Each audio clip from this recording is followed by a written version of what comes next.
શેઠ માણાની જરૂર હોય તો કયો, તમે કયો ને ઈ કામ કરી નાખી. ઘરનું કયો ઘરનું, દુકાનનું કયો દુકાનનું. હા, હું માણા કેદું ન ગોતતો તો કાલથી કામે આવી જશે. અરે કાલની ક્યાં કરો છો, અત્યારથી જ કામે લાગી જાવ શેઠ.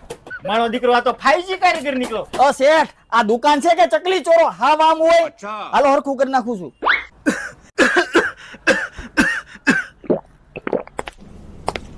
શેઠ ઉભા રહ્યો, હું હોઉં ને તમારે તાળું ખોલાય.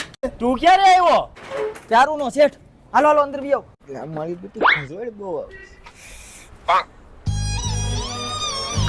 આ શેઠે કપલી આપી દ્યો. હાલો આપી દો. શેઠ તમે હું કામ ઊભા થાવ છો? વાહ, આ તમારા માણાના વખાણ તો આખા ગામમાં થાય છે. લે હું બહાર જાઉં છું. શેઠ ક્યાં જાવ છો? ગાડીમાં પેટ્રોલ પતી ગયું છે. અરે શેઠ હું જાઉં છું, બેહો તમે. પણ એમાં ઠામુકું પેટ્રોલ નથી. અરે ઉપાધિ કરો માં, હું દોરવીને પુરાઈ આવીશ. હાલો, ડુંગળી બટાકા લઈ આવવાના છે. શેઠ હું લઈ આવું છું. પણ એ ઘરનું કામ છે. હું કાંઈ અજાણ્યો છું, લાવો લઈ આવી દઉં.